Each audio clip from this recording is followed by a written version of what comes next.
Hello, my dear friends. How are you? I hope you all are well. Welcome to my channel Law Scholars and Legal Issues. I am coming back with a new important topic of IPC. Yesterday I have uploaded a motivational video. I hope you enjoy it very well. In the last previous class of IPC, I have already discussed about law, and at that time I have also told you that crime and law are related each other. If you want to clear the concept of IPC, you want to understand the minor detail about IPC, you have to must understand the very concept of crime. As you know very well that IPC is a criminal law and every concept of IPC depends upon crime. So we have to discuss about crime very well. और अगर आप मेरे channel पर नए हों और आपने अभी तक मेरे चैनल को अभी मेरे चैनल को सब्सक्राइब नहीं किया है तो प्लीज़ आप मेरे चैनल को सब्सक्राइब कीजिए। अगर आपको ये वीडियो पसंद आता है तो आप लाइक कीजिए और अगर कोई डाउट्स हो तो आप कमेंट भी ज़रूर कीजिए कि मेरा ये वीडियो कैसा चल रहा है। अगर ये वीडियो के जो कमेंट्स आएंगे उससे क्या है कि मुझे सजेशंस भी मिलेंगी, जो मेरी वीकनेसेस होंगी उन्हें भी मैं दूर कर पाऊँगी और आपको कुछ परफेक्ट तरीके से कुछ नया भी मिल पाएगा। और जो मैंने लास्ट जो क्लास ली थी उसकी जो है मैं PDF टेलीग्राम चैनल पे अपलोड करूँगी। उसका लिंक जो है मैंने डिस्क्रिप्शन में दे दिया है, तो अगर आपको इसकी PDF चाहिए तो आप प्लीज़ टेलीग्राम जो चैनल है वो ज्वाइन कर लीजिए। उसके बाद जो डेली हमारा लेक्चर होगा उसकी PDF मैं उस पर अपलोड कर दूँगी। इससे क्या होगा कि एक तो आपको पढ़ने में जब भी आप रिविज़न करोगे तो आपको बार बार ये जो मेरा वीडियो है वो नहीं सुनना पड़ेगा और अपनी जो रिवीजन है उन्हीं PDF फाइल से आप कर पाओगे। आपका नोट्स बनाने की भी ज़रूरत नहीं है क्योंकि आजकल मोस्टली जो वर्क है डिजिटल हो चुका है। तो अब चलो आज का लेक्चर स्टार्ट करते हैं। सबसे पहले जब आपके मन में क्राइम की बात आती है तो आप क्या सोचते हो? आप ये सोचते हो कि क्राइम क्या है? क्राइम जो एक ऐसा एक्ट है जो किसी आदमी ने कर दिया, किसी ह्यूमन बीइंग ने कर दिया, वो जो है सरकार के द्वारा, कानून के द्वारा वो प्रोहिबिटेड होता है। तो हमारे मन में सीधी यही बात होती है कि क्राइम जो वो चीज़ है जो हमने कोई भी गलत एक्ट कर दिया है और जो कानूनी तौर पे प्रतिबंधित की गई है हमारे देश में, तो वो क्राइम है। और जनरल पार्लेंस में क्राइम को यही माना गया है। क्राइम क्या है कि एक ऐसा एक्ट और ओमिशन है which constitute an offence and is punishable by law. Normal sense में हम यही मानते हैं कि हमने ऐसा कोई एक्ट कर दिया या हमें जो कोई ऐसा एक्ट करना था जो नहीं किया और उसके बाद हमने एक ऐसा काम कर दिया जो लॉ के द्वारा भी पनिशेबल है, तो वो क्या आएगा? क्राइम आएगा और क्राइम की कैटेगरी में होगा। The word crime is derived from the Latin word crimen meant charge और क्राई ऑफ डिस्ट्रेस। ये जो क्राइम वर्ड है ये भी लैटिन भाषा के क्राइमन शब्द से लिया गया है जिसका अर्थ है चार्ज और cry of distress. Cry of distress होता है संकट। संकट के समय, हमें दुविधा के समय जब हम कोई गलत काम कर जाते हैं तो वो इसका मीनिंग होता है।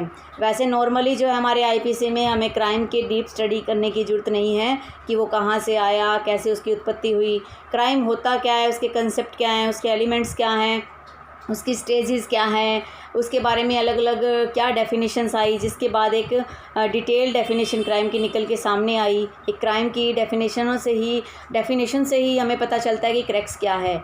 The word crime is not defined in Indian penal code. ये जो वर्ड क्राइम है ये हमारे इंडियन पिनल कोड में कहीं भी डिफ़ाइन नहीं किया गया है। हमारे पिनल कोड के अंदर ऑफेंस शब्द डिफ़ाइन है सेक्शन 40 के अंदर, और उसके अलावा क्राइम का कहीं भी वर्णन नहीं किया गया है। और जो इसकी क्राइम की डेफिनेशन है वो हमेशा हमारे लिए कुछ ना कुछ मुसीबतें क्रिएट करती रहती है क्योंकि इसकी डेफिनेशन निकालना बड़ा मुश्किल है। The word crime is difficult to define but an attempt at definition essentially must precede study of crime. लेकिन जब हम कुछ डेफिनेशंस पढ़ते हैं तो वो हमें क्राइम की स्टडी ज़रूर बताता है। To understand the meaning and concept of crime in its correct perspective it would be appropriate to examine some of the definition provided by jurist. अगर हमें समझना है कि क्राइम की एक्चुअल डेफिनेशन क्या है तो जो कुछ जूरिस्ट हुए उनके द्वारा दी गई डेफिनेशंस को एक बार हमें गो थ्रू करना पड़ेगा। हमें इन डेफिनेशंस को याद नहीं करना, सिर्फ ये हमारे जनरल नॉलेज को इम्प्रूव करने के लिए इनको पढ़ना इंपॉर्टेंट हो जाता है कि क्राइम की डेफिनेशन जो आज हम पढ़ रहे हैं उसके लिए कितने कितने जूरिस्ट ने अपने व्यूज़ दिए थे। जैसे सर विलियम ब्लैकस्टोन ने इसे कहा था एक पब्लिक रॉन्ग। पब्लिक रॉन्ग का मतलब है कि पूरी सोसाइटी के अगेंस्ट जो भी कोई एक्ट होता है, जो भी कोई वॉलेशन होता है तो उसे क्या कहा गया है? क्राइम कहा गया है। रफेलो गैरोफेलो ने इसे मोरल रोंग कहा। मोरल रोंग का मतलब सोसाइटी में जो मॉरलिटी है, हमारा जो नैतिकता जो हमारी सोसाइटी में चल रही है, अगर उसका पतन होने लग जाता है, उसके खिलाफ कोई एक्ट होता है तो वो क्या है, मोरल रोंग कहलाएगा। जैसे दिया हुआ है कि crime is N immoral and harmful act. Immoral अनैतिक और हार्मफुल मतलब खतरनाक, चोट पहुंचाने वाला एक कार्य, that is regarded as criminal by public opinion, जो लोगों की नज़रों में क्या है, एक क्राइम है, because it is an injury to so much of the moral sense as is possessed by the community, क्योंकि ये एक ऐसी चोट है जो पूरे के पूरे समुदाय को भुगतनी पड़ती है। Major which is indispensable, indispensable होता है अपरिहार्य, अपरिहार्य का मतलब है बहुत आवश्यक। तो एक मेज़रमेंट लेने की, मेज़रमेंट का मतलब एक मेज़र, एक उपाय लेने की आवश्यकता है कि अगर हमें अडेप्टेशन जीना है इस इंडिविजुअल सोसाइटी के अंदर तो हमें कुछ इसका उपाय भी ढूंढना पड़ेगा। जैसे क्राइम है उसके बारे में अलग अलग व्यूज़ आए हैं, जैसे आगे भी व्यूज़ आप देखिए। एडविन सुथरहैंड ने इसे कन्वेंशनल रोंग कहा। कन्वेंशंस जो काफ़ी टाइम से जो परंपराएं चली आ रही है वो ऐसा रोंग है। Criminal behaviour in violation of criminal law no matter what the degree of immorality, ये कहता है कि क्रिमिनल बिहेवियर जो क्राइम की थिंकिंग के साथ जो व्यवहार किया जाता है किसी की भी लॉ का वायलेशन करने के लिए, और नो मैटर, इससे कोई फ़र्क नहीं पड़ता कि जो डिग्री क्या है, इमोरलिटी क्या, उसने नैतिकता के खिलाफ कार्य क्या किया है, कितना किया है, कैसे उसको एक्सेस नहीं किया, कैसे उसमें इनडिसेंसी आ गई है, कैसे उसको रिप्रीहेंसिबिलिटी किया गया है, तो ये it is not a crime जब तक कि ये प्रोहिबिटेड ना हो। इस डेफिनेशन का मतलब ये है कि मान लो समाज में किसी ने ऐसा काम कर दिया कि जो कानूनी तौर पर तो उस पर प्रोहिबिशन नहीं है, और हम उसे कहें कि ये तो नैतिक नहीं है, ये तो परंपराओं से गलत जा रहा है, तो हम उसे क्राइम नहीं मानेंगे। Criminal law in turn is defined conventionally as a body of specific rules, कहता है कि परंपरागत तौर पर कुछ विशेष रूल बनाए गए हैं जो ह्यूमन कंडक्ट, मनुष्य के व्यवहार को बताते हैं, जो पॉलिटिकल अथॉरिटी के द्वारा जो लागू किए गए हैं, which apply uniformly to all members of the class, जो इस दुनिया में जहाँ भी जो कानून होगा, जिस देश में जो कानून होगा, जिस राज्य में जो कानून होगा, वो पूरी तरह से सभी पर लागू होगा। इसे हम जो है अलग अलग तरीके से नहीं बांट सकते कि ये पॉलिटिकली है, कि ये बंदा राजनीति का है तो इसे अलग कानून है, स्पेसिफिसिटी है कि ये स्पेशल कोई एक्ट कर रहा है उसके लिए अलग कानून है। जॉन गिलिन ने इसे एक सोशल रोंग कहा है। Crime is an act that has been shown to the actually harmful of the society, कि क्राइम जो है वो एक्चुअली हमारी सोसाइटी के लिए जो हार्मफुल हो वो एक्ट होना चाहिए। That is believed to be socially harmful by a group of people, जो ये माना जाए कि सामाजिक तौर पर भी लोगों को ये हार्म करेगा, चोट पहुंचाएगा। That has the power to enforce its belief, और उसके बाद ये धारणाओं पर एक एनफोर्समेंट करना ज़रूरी होगा। And that places such act under the ban of positive penalty, उसके लिए कुछ सकारात्मक जो है पेनल्टीज़ होनी चाहिए, सकारात्मक उसके लिए कोई जो है सज़ा नियुक्त होनी चाहिए। जॉन ऑस्टिन ने इसे प्रोसीजरल रोंग कहा। जॉन ऑस्टिन ने जब इसे प्रोसीजरल रोंग कहा तो जो प्रोफेसर कैनी हैं, जिन्होंने सबसे बेस्ट डेफिनेशन जो है क्राइम पर दी है, उन्होंने उसके ऑस्टिन के जो एस्पेक्ट्स, ऑस्टिन की जो डेफिनेशन है उसको मॉडिफाई करके अपने प्रोफॉर्मा में एक नई डेफिनेशन दी। जॉन ऑस्टिन ने कहा था कि एक ऐसा रोंग जो सोवरन के द्वारा बनाया गया है सबऑर्डिनेट के लिए, वो क्या पब्लिक रोंग है। यानी कि एक सोवरन का मतलब है कि जो गवर्नमेंट है, गवर्नमेंट के द्वारा जो बनाया गया या गवर्नमेंट के अगेंस्ट जो रोंग किया गया वो क्या पब्लिक रोंग है।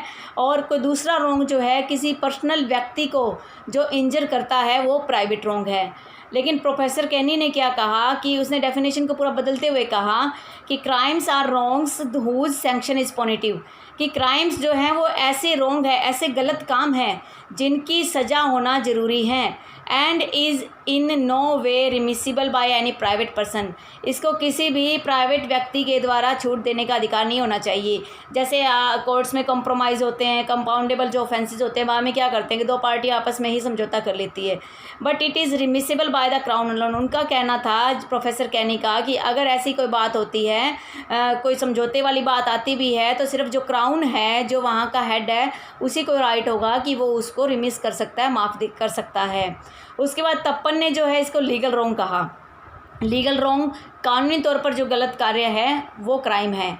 Crime is N intentional act, intentional word की जब हमारे विचार से, जब हमने चाहा है किसी काम को करने का या ओमिशन या नहीं करने का। और क्रिमिनल लॉ में या तो स्टैट्यूट मतलब जो कानून बन चुके हैं या केस लॉ आए हैं सुप्रीम कोर्ट के द्वारा, जो केसेस दिए जाते हैं जिनमें जजमेंट दी जाती है, तो उनमें अगर मान लो कोई वायलेशन करता है तो वो क्या होगा, क्राइम होगा। कमिटेड विदाउट डिफेंस और जस्टिफिकेशन, जिसमें उसने कोई भी डिफेंस का यूज़ नहीं किया। ऐसा नहीं कि वो मेरे को मारने आया था जी, मैंने अपने बचाव के लिए उसको मार दिया।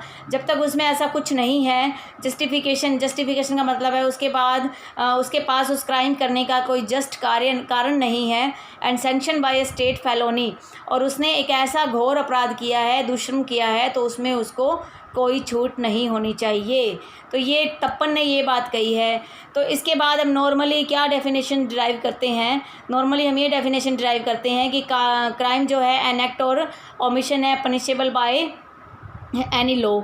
Crime is an act of violence and aggression against not only an individual but also against society as whole. Crime क्या होता है कि वो एक ऐसा वायलेंस है, अग्रेशन है, किसी के विरोध किया गया ऐसा कार्य है, वो केवल एक व्यक्ति के खिलाफ नहीं माना जाएगा, पूरी सोसाइटी के खिलाफ माना जाएगा। जैसे मान लो दहेज का मामला आता है, दहेज में वाइफ जो है हस्बैंड के खिलाफ डोरी का केस फाइल करती है, लेकिन क्या वो सिर्फ एक उस हस्बैंड के अगेंस्ट ही है? नहीं, वो पूरी सोसाइटी के अगेंस्ट है। सोसाइटी के अगेंस्ट कैसे हुआ कि आज अगर वो दहेज के लिए अगर आवाज़ नहीं उठाएगी तो इन फ्यूचर सोसाइटी में जो दहेज का ये स्टिग्मा है ये बढ़ता चला जाएगा। तो ये क्राइम जो है पूरी सोसाइटी को इफ़ेक्ट करता है, तो इसे क्या कहा जाएगा, क्राइम कहा जाएगा, और ये पब्लिक रॉन्ग होगा। द एक्ट और omission is the subject of criminal proceeding. ऐसा नहीं होना चाहिए कि उसने ऐसा काम कर तो दिया, लेकिन कोई ऐसा काम कर दिया है, ऐसा ओमिशन कर दिया है, और वो क्रिमिनल ऑफेंस हम उसको कह सकते हैं, लेकिन वो क्या है, उसकी क्रिमिनल प्रोसीडिंग भी होनी चाहिए। ऐसा नहीं है कि उसने कोई क्रिमिनल एक्ट कर दिया और उसकी प्रोसीडिंग का कोई प्रोसीजर ही नहीं है, उसके लिए कोई लॉ नहीं बना हुआ, तो हम उसको ये नहीं कह सकते कि उसने क्राइम किया है। Since it is an offence against the state, जो क्राइम होते हैं वो स्टेट के अगेंस्ट माने जाते हैं, क्योंकि जब कहीं मर्डर हुआ, चोरी हुई, तो ये ड्यूटी किसकी होती है कि आप लॉ एंड ऑर्डर को मेंटेन करो। हमने लास्ट क्लास में भी ये डिस्कस किया था कि लॉ का क्या काम होता है, लॉ एंड ऑर्डर को मेंटेन करना। लेकिन अगर सरकार, स्टेट जो है लॉ एंड ऑर्डर को मेंटेन नहीं कर पाएगी, तभी तो चोरी होगी, तभी मर्डर होंगे, तो ये क्या होगा, सोसाइटी का जो ये मामला है ये स्टेट के अगेंस्ट काउंट होगा। तभी तो आपने देखा होगा जब क्रिमिनल केस फाइल होता है तो उसमें क्या लिखा होता है, state versus this, state versus this. ये इसीलिए होता है क्योंकि इसमें लायबिलिटी स्टेट की अराइज होती है, और ये ड्यूटी बनती है स्टेट की कि जो भी ऐसा कोई क्राइम होता है तो उसमें उनको एक एडवोकेट का राइट भी दिया जाए। जो पीपी होते हैं वो क्या करते हैं, स्टेट की तरफ से केस फाइट करते हैं। क्राइम और ऑफेंस। अब हम आ जाते हैं हमारे मेन टॉपिक पे। क्राइम को हमने कुछ डिस्कस कर लिया, डेफिनेशंस को आपको डिटेल में पढ़ने की ज़रूरत नहीं है, वो सिर्फ एक मैंने मोटा मोटा आपको रेफरेंस दिया है कि पुराने टाइम में जो अलग अलग डेफिनेशंस थी तो किस किस बेस पे थी। जैसे हमने उसमें पढ़ा कन्वेंशनल थी, कन्वेंशनल रॉन्ग था, पब्लिक रॉन्ग है, प्राइवेट रॉन्ग है, सोशल रॉन्ग है, लीगल रॉन्ग है, मोरल रॉन्ग है। तो वो आपको समझना पड़ेगा कि जो लॉ आज प्रिवेल कर रहा है वो किन किन चीज़ों को कंबाइन करके तैयार किया गया है। क्राइम और ऑफेंस जो है वो सिमिलर सा लगता है कि जी उसने क्राइम कर दिया, उसने एक ऑफेंस कर दिया, लेकिन इनमें भी कुछ डिफरेंस हैं। जो हमारा सेक्शन 40 है आईपीसी का, वो ये डिफ़ाइन करता है कि ऑफेंस क्या है, एक ऐसी थिंग है जो पनिशेबल बाय दिस कोड है। ये सेक्शन थोड़ा लेंथी है, लेकिन इसका मेन क्रक्स यही है कि I think punishable by this code. इसको डिटेल में हम तब पढ़ेंगे जब हम डेफिनेशंस पे आएंगे और सेक्शन 40 आएगा। ये जो डेफिनेशन है बिल्कुल कुछ डिटेल में इन्होंने एक्सप्रेस ही नहीं किया कि ऑफेंस क्या होता है, कि क्या उसमें इंटेंशन ज़रूरी है, क्या उसमें मैंसरिया ज़रूरी है, क्या उसमें एक्टस रियस ज़रूरी है, क्या कोई ह्यूमन बींग होना चाहिए, या उसके अंदर कोई ऐसे इन्होंने इन्वॉल्वमेंट नहीं किया कि जिससे ये पता चल सके कि क्राइम ऑफेंस क्या होता है। डेफिनेशन जो पूरी तरह से टेक्निकल है, टेक्निकल का मतलब लिमिटेड है। अकॉर्डिंग टू विच, इसके अकॉर्डिंग क्या है, एन एक्ट और omission punishable by the law for the timing in force. इसका मतलब ये है कि कोई भी एक्ट और ओमिशन है जो उस टाइम में जो एक्ट है उसके अकॉर्डिंग ही उसको पनिश किया जा सकता है। The term crime is also use in limited sense to distinguish some offences from other. Crime की जो टर्म है इसमें काफ़ी लिमिटेड सेंस में दी गई है। All offences are not crime, सारे के सारे ऑफेंसेस क्राइम नहीं माने जाते। An act of rash driving और an act of omission is not taking proper care amounting to negligence are offences under the IPC. जो एक्ट्स हैं, जो रैश ड्राइविंग के जो एक्ट्स हैं वो क्या है, एक्ट हैं, ओमिशन किया गया है, उसमें किस चीज़ का ओमिशन, एक्ट तो हुआ है कि एक रैश ड्राइविंग करी है, ओमिशन किस चीज़ का हुआ है, ओमिशन हुआ है कि उसने नेग्लिजेंस किया है, जो प्रॉपर ड्यू केयर जो रखनी चाहिए थी वो उसने नहीं रखी। तो ये क्या है, आईपीसी में एक ऑफेंस है, but they are not crime while the offence of theft, murder and cheating are spoken as crime. जबकि उन्हें क्राइम नहीं कहा जाता, और जबकि जो थेफ्ट, मर्डर और चीटिंग है उनको क्राइम बोला जाता है।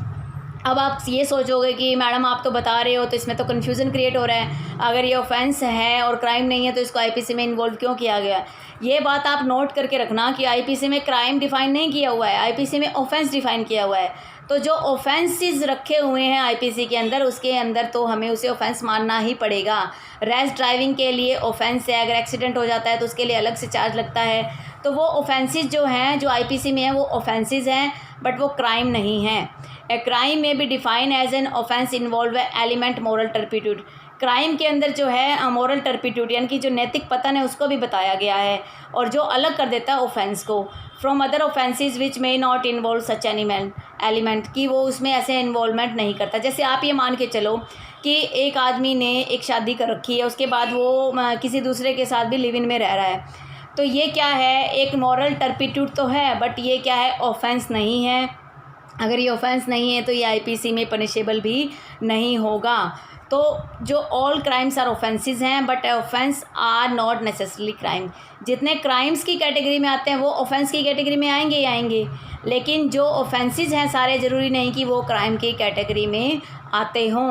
वेदर क्राइम इज़ स्टैटिक और नॉट, क्या क्राइम रुकने वाला है, क्या क्राइम स्थिर है, क्या आज जो क्राइम का जो आधार बना हुआ है, आज जो तरीके हैं, टेक्निक्स है क्राइम के, क्या वो आगे भी वही रहेंगे। देखो ऐसा कुछ नहीं होता। आप ये मान के चलो कि 20 साल पहले जो है साइबर क्राइम्स नहीं होते थे, क्योंकि उस टाइम इंटरनेट वगैरह नहीं था।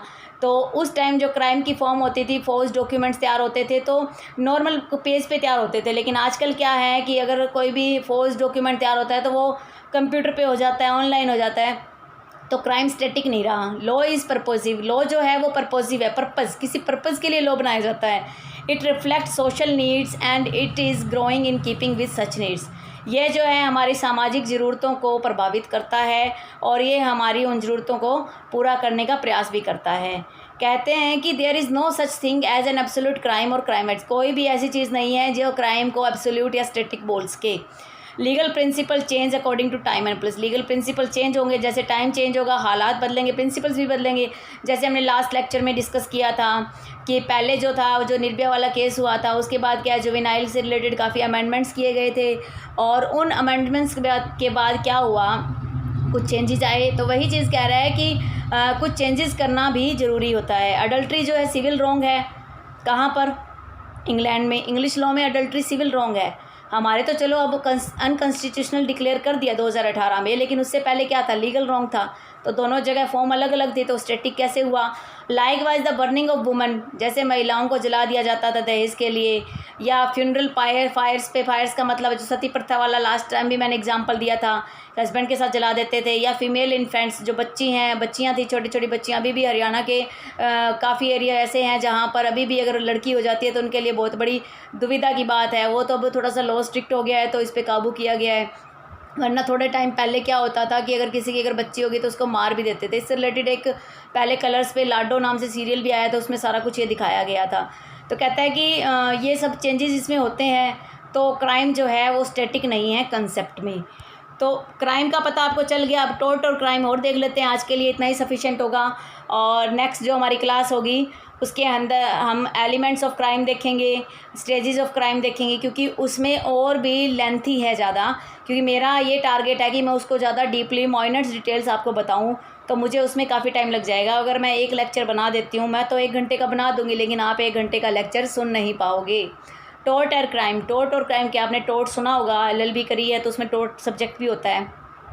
टोर्ट और क्राइम में काफ़ी डिफरेंसेस हैं, वो इन पॉइंट्स के थ्रू हम समझ लेते हैं क्या मीनिंग होता है। देखो वैसे टोर्ट तो हमारे आईपीसी से रिलेटेड तो है नहीं, लेकिन क्या है, हमें बेसिक नॉलेज भी होनी चाहिए। अगर हम आईपीसी पढ़ रहे हैं तो उससे रिलेटेड जो कुछ भी चीज़ है थोड़ा बहुत तो पढ़ना चाहिए। तो मीनिंग क्या है, जो टोर्ट होता है वो रॉन्गफुल एक्ट होता है, गलत काम तो होता ही है, उसमें किसी व्यक्ति का राइट इन्फ्रिंज होता है, और जिसमें एक लीडिंग लीगल लाइबिलिटी, एक लाइबिलिटी उसकी वहाँ पे अराइज होती है। हालांकि जो कॉन्ट्रैक्ट्स एक्ट के तहत जो भी इन्फ्रिजमेंट्स होते हैं वो कॉन्ट्रैक्ट एक्ट के तहत ही हल किए जाएंगे। और क्राइम क्या होता है, क्राइम एक्ट और ओमिशन होता है, वो हम क्राइम को समझ ही चुके हैं। तो टोर्ट में क्या होता है, लीगल लाइबिलिटी कैसे है, जैसे कि आप गली में जा रहे हो, आपने किसी घर के पास जो है काफ़ी पानी आपने डाल दिया, किसी घर के सामने आपने काफ़ी पानी डाल दिया, उसको वहाँ डिस्टर्बेंस क्रिएट हो रही है, तो उसको न्यूसेंस क्रिएट हो रहा है, तो वो क्या है, आपकी एक लाइबिलिटी बनती है कि आप जो है दूसरों को भी इस पीसफुली लाइफ जीने दो। नेचर क्या है, जो टोर्ट होता है वो सिविल रॉन्ग होता है, सिविल केसेस फाइल होते हैं इसमें, और प्राइवेट रॉन्ग होता है, इंडिविजुअल का होता है, इसमें स्टेट का कोई रोल नहीं होता। लेकिन जो पब्लिक न्यूसेंस है वो हमारे IPC में 292 पता नहीं 298 ऐसे 98 करके कोई सेक्शन है उसमें है। और पब्लिक न्यूसेंस जो है वो स्टेट के अगेंस्ट होता है, तो उसमें क्रिमिनल एक्ट के तहत जो है केस फाइल किया जाता है। और क्राइम जो होता है वो क्रिमिनल होता है, पब्लिक रॉन्ग होता है। मैंने पहले भी बता दिया कि पब्लिक रॉन्ग है, सोसाइटी एंड लॉज के खिलाफ ये होता है। मेंसरिया, टोर्ट के अंदर कोई मेंसरिया की ज़रूरत नहीं होती कि क्या आपकी इंटेंशन थी या नहीं थी, क्या आपका मोटिव था, क्या आपने नेग्लिजेंटली किया या आपने फ्रॉडेंटली किया, वो ऐसा कुछ नहीं चाहिए। और क्राइम में जब तक ऐसा कोई मेंसरिया का पार्ट नहीं होगा, क्राइम नहीं माना जाएगा। पर्पज़ क्या होता है, टोर्ट का पर्पज़ है is to place the person wrong to his earlier place, कि स्टेटस को मेंटेन करना। स्टेटस को का मतलब है, स्टेटस को एक मैक्सिम है कि जो कंडीशन पहले थी वैसी की वैसी कंडीशन पे आप लेके आओ, तो ये जो है टोर्ट में होता है। और क्राइम में क्या होता है, क्राइम में पेनलाइज मतलब उनको सज़ा दी जाती है ऑफेंडर को, और प्रोटेक्ट किया जाता है सोसाइटी के इंटरेस्ट को। ड्यूटी क्या है, legal duty from defendant to plaintiff, इसमें क्या है, डिफेंडेंट की प्लेंटिफ के प्रति एक लीगल ड्यूटी है। और उसमें जो है क्राइम में duty towards public at large, पूरी सोसाइटी के अगेंस्ट उसकी ड्यूटी बनती है। रेमेडी क्या है, टू अवॉर्ड कंपनसेशन और डैमेजेस टू और बोथ टू द प्लेंटिफ, इसमें क्या आपको कंपनसेशन मिल सकता है, डैमेजेस तो मिलेंगे ही मिलेंगे अगर आप केस जीत जाते हो, और दोनों भी प्लेंटिफ को दिए जा सकते हैं। क्राइम में क्या है कि पनिशमेंट दी जाती है, उसके साथ साथ फ़ाइन और कंपनसेशन भी, जैसे रेप विक्टिम वाले मामले हो गए, जो कंपनसेशन स्कीम लागू करी गई है, एसिड अटैक वालों में की गई है, तो उसमें फ़ाइन और कंपनसेशन दोनों दिया जाता है, साथ में पनिशमेंट भी दी जाती है। I hope you understand very well. If you have any doubt please comment me, and if you like my video then like and share करो अपने उन दोस्तों के साथ जो खुद लॉ की तैयारी कर रहे हैं, तो उनको भी ये कंसेप्ट क्लियर होएं, और ज़्यादा से ज़्यादा सब्सक्राइब होंगे तो मेरा भी मोटिवेशनल लेवल हाई होगा और मैं अच्छे से डिटेल में वीडियो बना पाऊँगी। Thank you very much.